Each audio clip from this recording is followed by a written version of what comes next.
So let's talk about one of the most intense and honestly draining relationship dynamics out there. We're going to open up the secret playbook for how a super empath can navigate a relationship with a narcissist. But this isn't just about surviving, it's about coming out the other side stronger than you ever thought possible. It really all boils down to this one simple question.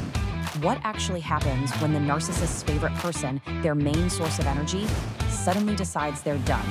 Done playing the game, done taking the blame, done chasing a piece that was never real to begin with. Well, the answer is pretty incredible. You don't just figure out how to win their game, you end it completely. And this whole explainer is about showing you exactly how to do that. Okay, but before we get to the how, we've got to understand the why. To end the game, you first have to see the board.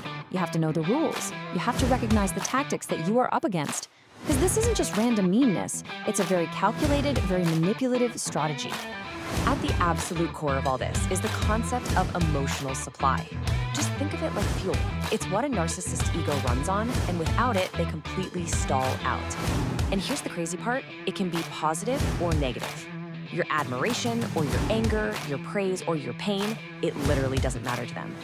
As long as you are giving a big emotional reaction, they are getting fed. So how do they get it? Well, their number one tool is charm. But you've got to understand, this charm is just a mask. It's completely calculated. It's not about genuine connection, it's about data collection. They're figuring out what you want to hear, what you're insecure about, just so they can use it against you later. And what happens when the charm isn't working? Oh, that's when they pull out their other favorite weapon, playing the victim. They'll twist the story to make themselves sound misunderstood or betrayed. And just like that, they dodge all accountability, they get your sympathy, and they trap you in their drama all over again. So these are the main tools in their toolbox. Gaslighting, that's when they make you feel like you're going crazy by denying things you know they said or did. Then there's the secrecy, the hidden phone, the vague answers. And that brutal cycle of being awful to you one minute and then sweet and loving the next, that's intermittent reinforcement, and it is a psychologically powerful way to keep you hooked and totally confused. All right, so that's the game. And yeah, it's pretty bleak, I know. But understanding it is the absolute first step to taking it all apart. So now, let's get to the good stuff. The empath's power moves, your playbook. So the real question becomes a personal one, right? How do you actually do it? How do you stop being just another character in their drama and start being the director of your own life again?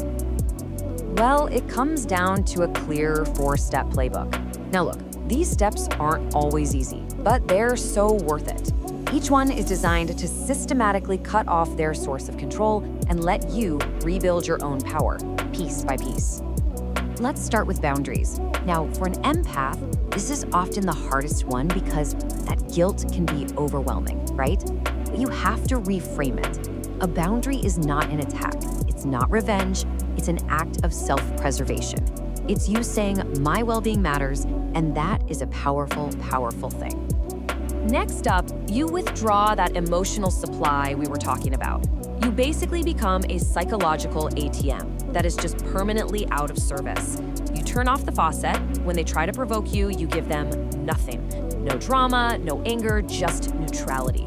That calm silence is the one thing they have absolutely no idea how to handle. Okay, this third move, this is a real game changer. It's called mirroring. And this isn't about being spiteful. It's about calmly holding up a mirror to their own behavior. So if they say something like, "You're so selfish," you respond calmly, without emotion. "You feel I'm being selfish?" You just state what they said. It forces them to actually hear their own words without getting the chaotic emotional reaction they were hoping for. And here's where things get really interesting.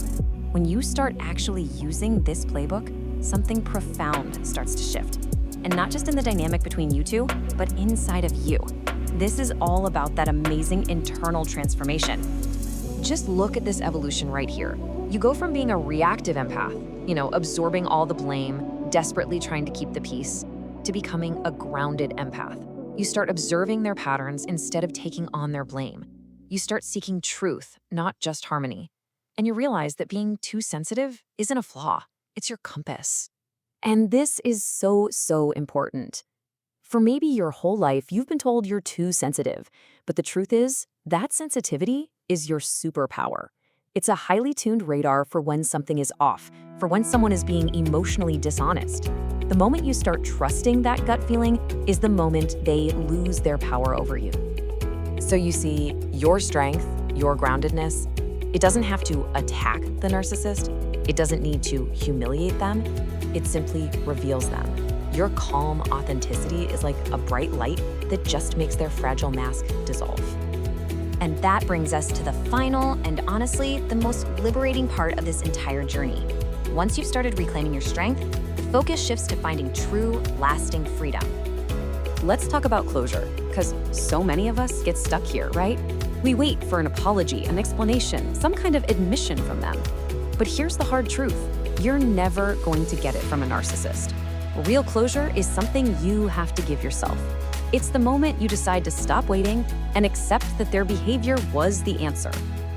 And this is how you get there. Freedom truly begins the second you stop denying the reality of the situation. Yeah, it hurts to face it, but it's the only way you can start making choices based on who they really are, not the illusion of who you wished they would be.